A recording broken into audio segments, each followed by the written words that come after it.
भोपाल हमारे साथ में देश के जाने माने राजनीतिक विश्लेषक गिरिजा शंकर जी जुड़ गए हैं। गिरिजा शंकर जी के पास चलेंगे, उससे पहले कुछ अपडेट आपको साझा करते हैं। छिंदवाड़ा में हमने कहा था कि आप इसे परिणाम मान लीजिए, आप मानो ना मानो आपकी मर्जी, पर नकुलनाथ ने मान लिया है। नकुलनाथ मतदान स्थल छोड़कर चले गए हैं। बड़ी खबर, नकुलनाथ छिंदवाड़ा में मतगणना स्थल छोड़कर निकल गए हैं। 54,000 मतों से पीछे चल रहे नकुलनाथ ने तय मानी है, हार मान ली है, तभी वो मतगणना स्थल छोड़कर निकल गए हैं। हमारे साथ में इसके अलावा जो खबरें हैं उसमें सांगली में, महाराष्ट्र में पार्टियों की लड़ाई के बीच निर्दलीय विशाल पाटिल 13,000 मतों से आगे चल रहे हैं। राजसमंद में बीजेपी की महिमा कुमारी 2 लाख वोटों से आगे चल रही हैं। पीयूष गोयल भी लोकसभा में पहुंच जाएंगे। राज्यसभा से राजनीति करते थे, पर अब वो 70,000 वोटों के साथ चुनाव जीत रहे हैं। तो ये कुछ अपडेट हमारे साथ में है। इन अपडेट पर बात करने के संदर्भ में हम जाएं, उससे पहले आंध्र प्रदेश की भी बात कर लेते हैं। आंध्र प्रदेश में एनडीए 151 सीटों पर आगे चल रहा है। अभिनेता पवन, चंद्रबाबू नायडू और भारतीय जनता पार्टी की जुगलबंदी ने जगन मोहन रेड्डी की सरकार को उखाड़ फेंक दिया है। जगन मोहन रेड्डी के राजनीतिक दुराभाव के शिकार रहे हैं चंद्रबाबू नायडू। क्या वह भी उसी दुराभाव का परिचय देंगे? चंद्रबाबू नायडू ने जो घर बनाया था, उस घर को विस्फोट से उड़वा दिया था जगन रेड्डी ने। चंद्रबाबू नायडू क्या करेंगे, जानने में दिलचस्पी रहेगी। हैदराबाद का नया स्वरूप चंद्रबाबू नायडू की देन माना जाता है। क्या चंद्रबाबू नायडू दुराग्रह की राजनीति करेंगे या सकारात्मक राजनीति, या आने वाले समय में दिलचस्पी का विषय होगा। पर इस समय हम चल रहे हैं भोपाल, जहां से हमारे साथ जुड़ेंगे देश के जाने माने राजनीतिक विश्लेषक गिरिजा शंकर जी। गिरिजा जी, मेरी आवाज सुन पा रहे हैं? जी जी, आ रही आवाज। तो गिरिजा जी, जो रुझान आ रहे हैं उस पर कुछ बोलने का मन कर रहा है आपका? ये रुझान बहुत रोमांचक है जी। आप देखेंगे कि ये 295 और 230 का जो आंकड़ा है, पिछले 2-2.5 घंटे से लगातार बना हुआ है जी इसमें कहीं कोई परिवर्तन नहीं हो रहा है। ये जी। बहुत रोमांच पैदा करता है कि क्योंकि अमूमन हर घंटे आधे घंटे में आंकड़े बदलते हैं, लेकिन ये आंकड़े बिल्कुल नहीं बदल रहे हैं। और यदि यही आंकड़े अंतिम रूप से चुनाव परिणाम के रूप में सामने आए तो फिर एक बड़ा परिवर्तन हमको केंद्र की राजनीति में देखने को मिल सकता है। पर बड़ा परिवर्तन दिखेगा, पर ऐसा रुझान आ रहा है, ये रुझान आपको कितना चौंका रहा है? एग्जिट पोल 2004 में जैसे विफल हुए थे, क्या आप इस विफलता को उसी रूप में देख रहे हैं या इसके लिए और इंतजार करना चाहते हैं? नहीं, अभी तो इंतजार करना पड़ेगा क्योंकि अभी 12 भी नहीं बजे हैं। मैं समझता हूं कि 4 बजे के आसपास चीजें क्लियर होंगी। लेकिन जो जमीनी स्तर पर जो अनुमान लगाया जा रहा था, ये जो रुझान है लगभग उसी तरह से आ रहे हैं। और मुझे लगता है कि जो बिहार में या महाराष्ट्र में या हरियाणा में बीजेपी को नुकसान होगा, ये तो बहुत स्पष्ट रूप से दिख रहा था। और जो गेन जो उनको हुआ है वो टीडीपी के कारण थोड़ा गेन हुआ है। जो बंगाल में गेन की उम्मीद कर रहे थे वैसा गेन वहां बीजेपी को नहीं हुआ है। तो जो नुकसान जिस तरह से हो रहा है, लगभग उसी तरह से जो उनको फायदा होना चाहिए था वो फायदा होता नहीं दिख रहा है। मध्य प्रदेश एक ऐसा राज्य है जहां पर उनको 29 की 29 सीटें मिली हैं। हो सकता है गुजरात भी उसमें शामिल हो जाए, लेकिन राजस्थान में जो नुकसान उनको हो रहा है उसकी भरपाई होते कहीं दिख नहीं रही है। और आप देखेंगे कि विपक्षी दलों का जो आशावादी था चुनाव के पहले, वो इसी बात को लेकर था कि जो लगभग 200-220 सीटें हिंदी बेल्ट की है, जहां पर कांग्रेस और बीजेपी की सीधी टक्कर थी और जहां पर बीजेपी का स्ट्राइक रेट 90% से ऊपर था 14 और 19 में, 24 में शायद वैसा वो न रहे, ये आशावादिता विपक्ष की थी, वो कुछ हद तक सही साबित हो रही है। मुझे लगता है कि यदि कांग्रेस जो पूरा गठबंधन था विपक्ष का, उस गठबंधन को इस तरह से ये गठबंधन काम करता कि जहां जहां पर रीजनल पार्टी हैं उन राज्यों को उनके सहारे छोड़ देती कांग्रेस, और कांग्रेस जहां पर बीजेपी के साथ में सीधा मुकाबला जिन हिंदी बेल्ट में था वहां पर यदि कंसंट्रेट करती तो राजस्थान जैसा परिणाम छत्तीसगढ़, मध्य प्रदेश और दिल्ली और गुजरात में भी उसको मिल सकता था। लेकिन इन इलाकों को कांग्रेस ने पूरी तौर पर एक तरह से नेग्लेक्ट किया और जो कांग्रेस का चुनाव प्रचार भी जो है यूपी बिहार या उन राज्यों में रहा जहां पर कांग्रेस की उपस्थिति बहुत छोटे पार्टनर के रूप में रही, जहां पर उनका जनाधार नहीं रहा है। मध्य प्रदेश छत्तीसगढ़ में कांग्रेस को सीटें भले ही नहीं मिल रही हो, लेकिन उनका वोट शेयर, उनका उनका जो जनाधार है वो काफी अच्छा बना हुआ है। इसका जो फायदा कांग्रेस उठा सकती थी उसमें वो चूक गई। एक बात बताइए गिरिजा जी, सबसे ज्यादा चौंकारा उत्तर प्रदेश है। योगी आदित्यनाथ और नरेंद्र मोदी की मौजूदगी के बाद उत्तर प्रदेश से खबरें निराशाजनक है भाजपा के लिए। इस बदलाव को आप किस रूप में देखते हैं? बीच में मैं खबर शायद जानकारी आ रही थी कि अयोध्या में भी बीजेपी का कैंडिडेट जो है वो पीछे चल रहा है, और नरेंद्र मोदी जहां से चुनाव लड़ रहे हैं बनारस में, वहां पर एक दौर में खबर आई कि नरेंद्र मोदी पिछड़ रहे हैं और उनकी लीड जो है वो अभी भी उस तरह की लीड नहीं है जो एक प्रधानमंत्री की लीड होती है। आप ये चुनाव पूरा देखेंगे तो चुनाव मुद्दों पर नहीं था, ये पूरा का पूरा चुनाव जो है वो मोदी की गारंटी, मोदी का नाम और मोदी सरकार के लिए ये चुनाव लड़ा गया था। और एक तरह से मोदी को चाहने वाले या उनको उनका समर्थन करने वाले या मोदी को नहीं समर्थन करने वालों के बीच एक रेफरेंडम जैसा चुनाव था। यदि उस लिहाज से देखें तो कहीं न भले ही सर्वेक्षणों के आंकड़ों में मोदी की लोकप्रियता 50% से अधिक लगातार दिखाई जाती रही है, लेकिन ये चुनाव परिणाम के जो अभी तक जो संकेत उभरे हैं वो उस लोकप्रियता के आंकड़े को तस्दीक नहीं करती। ये साफ दिखाता है कि वो जो रेफरेंडम है जिसमें कि मोदी की गारंटी पर वोट देने की बात बीजेपी करती रही, मोदी के नाम पर वोट देने की बात करती रही, शायद अभी तक के जो संकेत उभरे हैं उसमें उस पर मुहर लगती हुई नहीं दिखती है। गिरिजा जी, आप राजस्थान का जिक्र कर रहे थे। राजस्थान में कांग्रेस अपेक्षाकृत बेहतर प्रदर्शन कर रही है, पर जालोर सीट पे वैभव गहलोत, जानते हैं ना वैभव गहलोत को? वैभव को नहीं भी जानते होंगे, उनके पिताजी को तो जानते होंगे, अशोक गहलोत नाम है उनका। वो पीछे चल रहे हैं 97,000 वोटों से। क्या कहते हैं? दरअसल जो बड़े नेता कांग्रेस के जो हैं, जो सोकाल्ड बड़े नेता, मैं उनको सोकाल्ड इसलिए बोलता हूं मैं कि हमने बहुत सारे बड़े नेताओं को कांग्रेस के पिछले विधानसभा चुनाव और इस लोकसभा चुनाव में उनका हश्र हमने देखा है। तो उन नेताओं की स्वीकारोक्ति एक लिहाज से नहीं बच रही है। आप मध्य प्रदेश में देखिए, दो बड़े नेता दिग्विजय सिंह और कमलनाथ, जो कि राष्ट्रीय राजनीति में लंबे समय से रहे हैं और जो बहुत बड़े कद्दावर नेता माने जाते हैं, यदि उन दोनों को अपना चुनाव बचाने की स्थिति में नहीं है तो यही हाल गहलोत जी का भी है। आप गहलोत का जो प्रकरण है, जब पार्टी अध्यक्ष बनने वाला प्रसंग और जिस तरह से पार्टी के अंदर सचिन पायलट से उनकी लड़ाई, उस सारे प्रसंग को आप देखेंगे तो मैं नहीं समझता कि उनको लेकर किसी तरह की स्वीकारोक्ति होगी।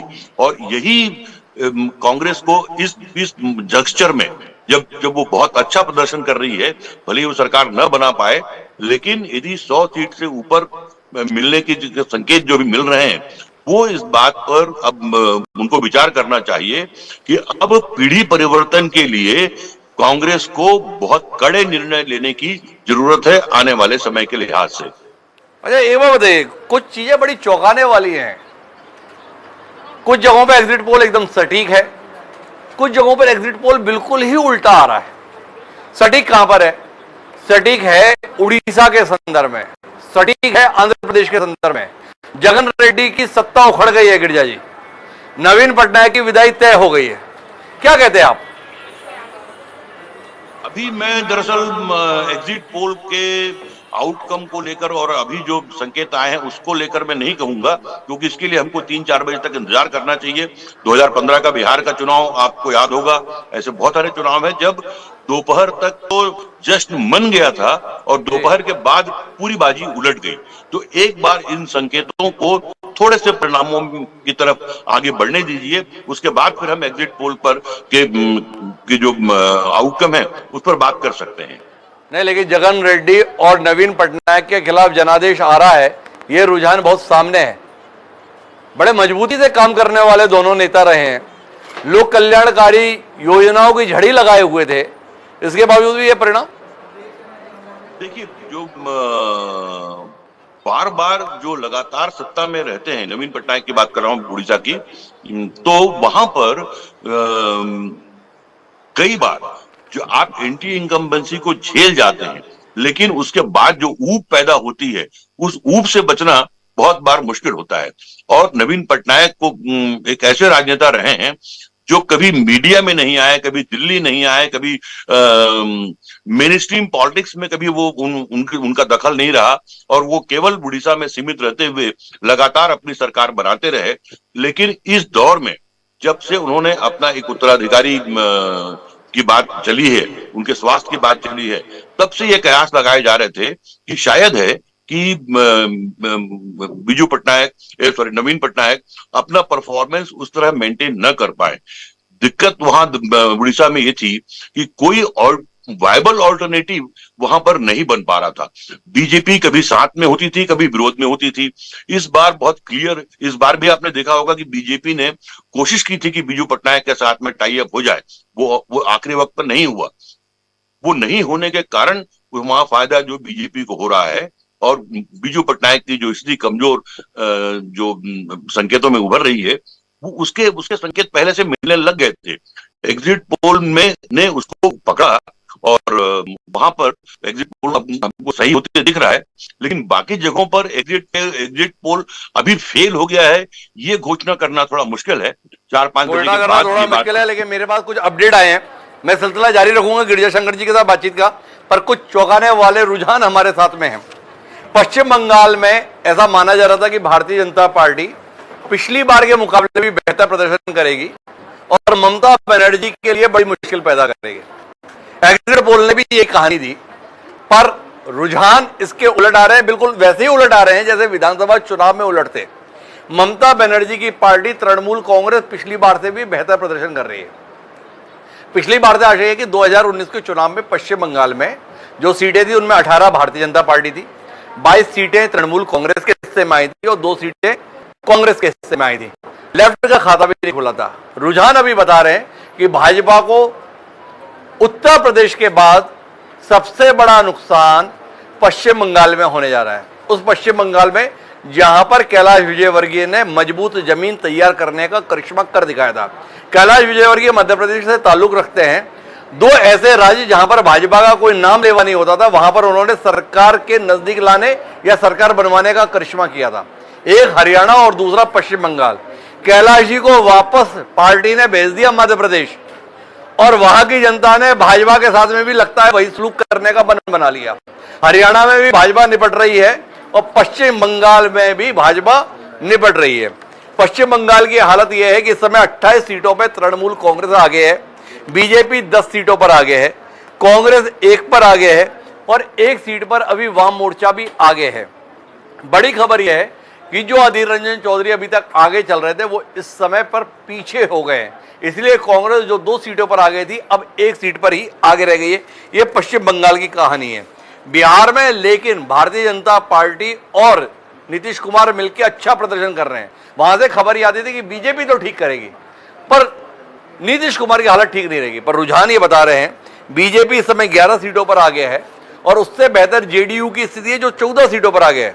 लोक जनशक्ति पार्टी चिराग पासवान 5 सीटों पर आगे है, हम 1 सीट पर आगे है, आरजेडी मतलब राष्ट्रीय जनता दल 5 सीटों पर आगे है और कांग्रेस 1 सीट पर आगे है। महत्वपूर्ण बात यह है कि यहां पर भी एनडीए को नुकसान है, क्योंकि पिछली बार एनडीए ने यहां पर 39 सीटें हासिल की थी और अब उसमें तकरीबन 8-10 सीटों का नुकसान हो रहा है। आंध्र प्रदेश में हम बता चुके हैं कि टीडीपी को बहुमत हो चुका है। महाराष्ट्र में नवनीत राणा जो हनुमान चालीसा प्रकरण से चर्चा में आई थी 8,000 वोटों से पीछे चल रही हैं। थाने में नरेश गणपत मस्के शिवसेना शिंदे गुट से वो 31,000 वोटों से आगे चल रहे हैं। हम महाराष्ट्र में थोड़ा पता करेंगे उद्धव ठाकरे और जो ये मुकाबला कर रहे हैं कि एकनाथ शिंदे, इनमें किसकी क्या स्थिति चल रही है। पर छत्तीसगढ़ से अभी सबसे बड़ी खबर यह है कि राजनांदगांव संसदीय क्षेत्र से भारतीय राष्ट्रीय कांग्रेस के प्रत्याशी पूर्व मुख्यमंत्री भूपेश बघेल जी 10,000 वोटों से पीछे चल रहे हैं। वर्तमान में छिंदवाड़ा में कांग्रेस के प्रत्याशी नकुलनाथ पीछे चल रहे हैं, राजगढ़ में दिग्विजय सिंह पीछे चल रहे हैं और राजनांदगांव संसदीय क्षेत्र से भूपेश बघेल पीछे चल रहे हैं। 3 पूर्व मुख्यमंत्रियों के इलाके की ये कहानी है। पर इससे ज़्यादा भी महत्वपूर्ण बात यह है कि मध्य प्रदेश में सभी 29 सीटों पर भाजपा आगे, छत्तीसगढ़ में 11 में से 10 सीटों पर भारतीय जनता पार्टी आगे। देश के स्तर पर स्थिति है कि कांटे का मुकाबला और भारतीय जनता पार्टी स्पष्ट बहुमत से पीछे जा रही है। 2019 के मुकाबले एनडीए और भाजपा खराब प्रदर्शन कर रहे हैं, कांग्रेस और इंडिया गठबंधन बेहतर प्रदर्शन कर रहा है। यह सिलसिला बना हुआ है। हम इस सिलसिले को बनाए रखेंगे, पर एक छोटे से ब्रेक पर जाएंगे। ब्रेक के बाद लौटेंगे तो फिर आगे के सिलसिले को शुरू करेंगे। तो ब्रेक के बाद आपका एक बार फिर स्वागत है हमारी खास पेशकश 24 का महासंग्राम के तहत ही महासंग्राम चल गया है। दोपहर के 12 बज चुके हैं, पर इसके बावजूद भी तस्वीर साफ नहीं है। देश में क्या रहेगा ये स्पष्ट नहीं है, लेकिन इसके बीच में पहला परिणाम आया है और पहला परिणाम कांग्रेस के पक्ष में गया है। तुरा संसदीय क्षेत्र मेघालय में है, वहां से भारतीय राष्ट्रीय कांग्रेस के प्रत्याशी ने जीत हासिल की है। और दूसरा नतीजा गांधीनगर से, जहां पर अमित शाह ने चमत्कारिक रूप से 5 लाख से भी ज्यादा बड़े अंतर के साथ में जीत हासिल की है। वहीं लेफ्ट का भी खाता खुल गया है। केरल की अलातूर सीट से वाम मोर्चे ने जीत हासिल की है। तो कुल मिला के 3 नतीजे आपके बीच में लेकर आए। मेघालय से सबसे पहले नतीजा आया, जहां से कांग्रेस का प्रत्याशी जीता।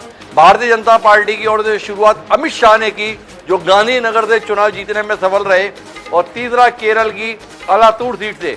तो अगर आप देखें, पूरा पश्चिम और दक्षिण 3 हिस्सों से नतीजे आ चुके हैं। यही है देश।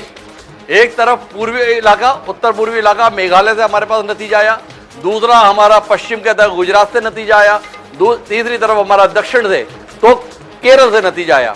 तो ये कुल मिला के परिदृश्य है। परिदृश्य के अंतर्गत एक कांटे की लड़ाई बनी हुई है। इंडिया गठबंधन आगे नहीं है, पर वो एनडीए से बहुत पीछे भी नहीं है। भारतीय जनता पार्टी जो पिछले 2 चुनावों में 272 के आंकड़े को पार करने में सफल रही थी, इस बार फंस गई है। 272 दूर दिख रहा है, जबकि पार्टी का संकल्प 370 के पार जाने का था, पर यहां 270 पे पार कर जाए इसके लाले पड़ गए हैं।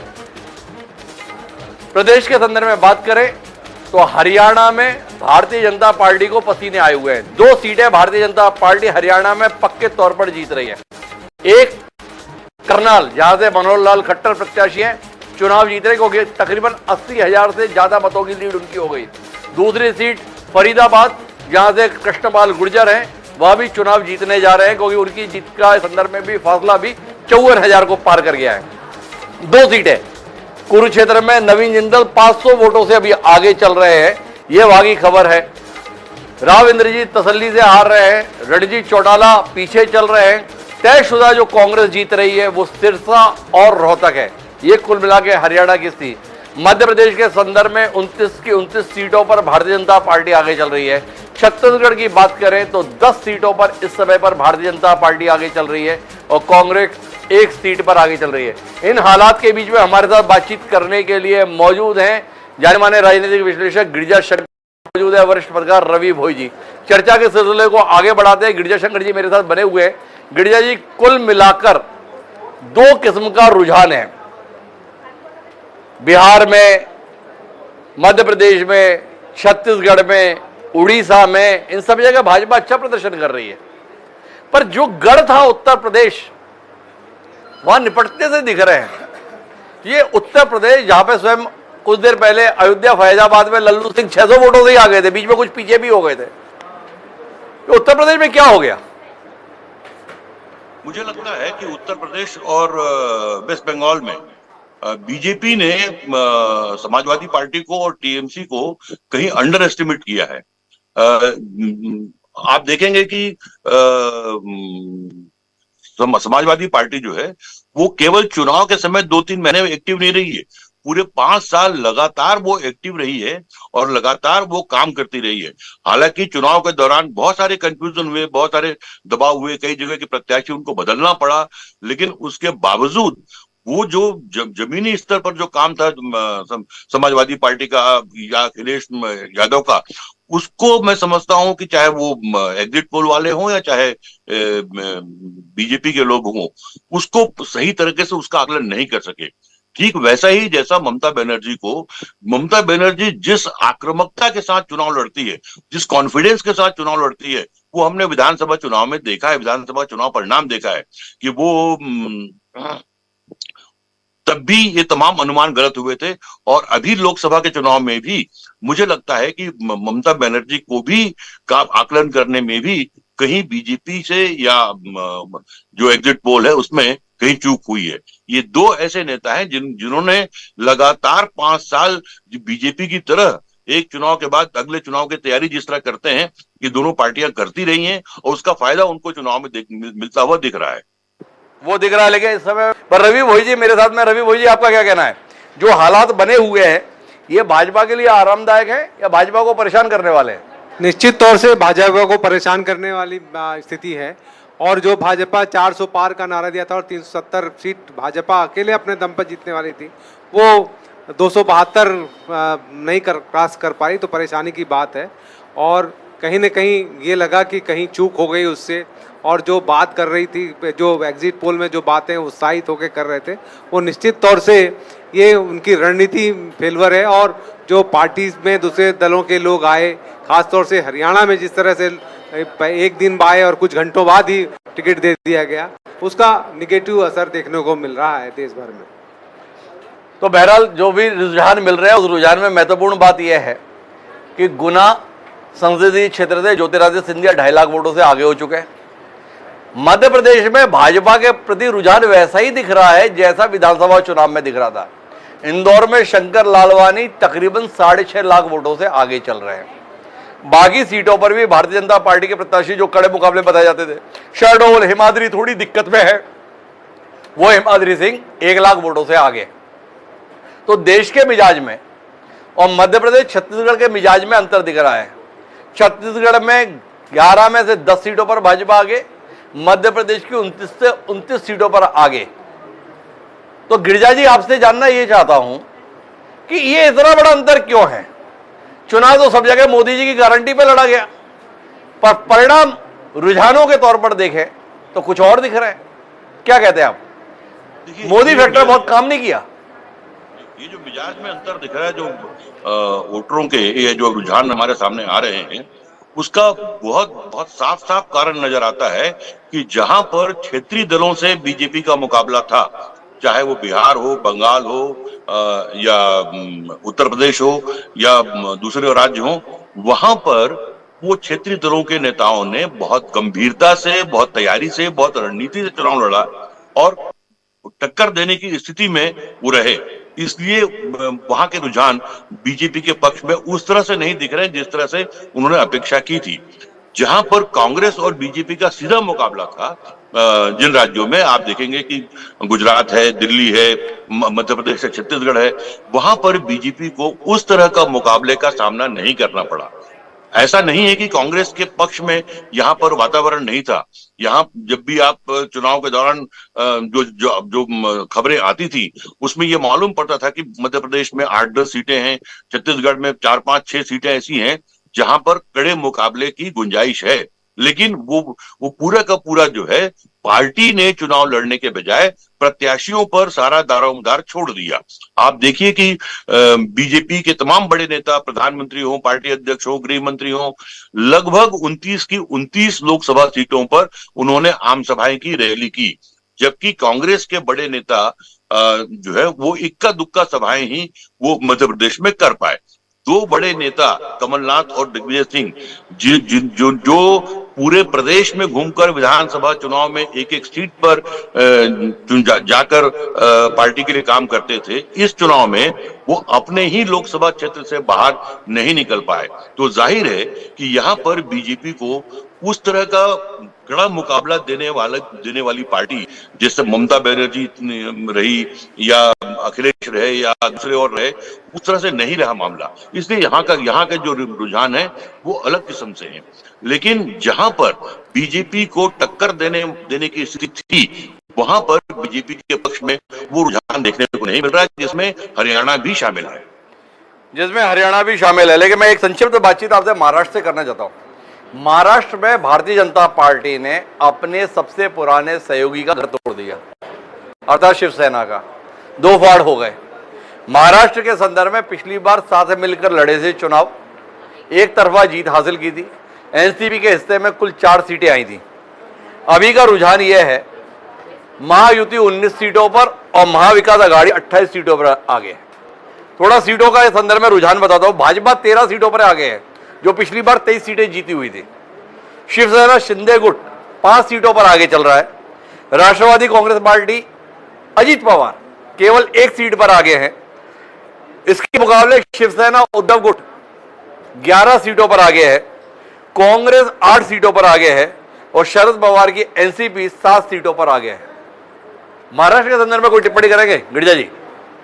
नहीं, ये बहुत स्वाभाविक रुझान है। आप उन दिनों को याद कीजिए जब इन दलों में बंटवारा हुआ था और जिस तरह शिंदे उद्धव ठाकरे को छोड़कर कांग्रेस में बीजेपी में आए थे और सीधे उनको मुख्यमंत्री बना दिया गया था।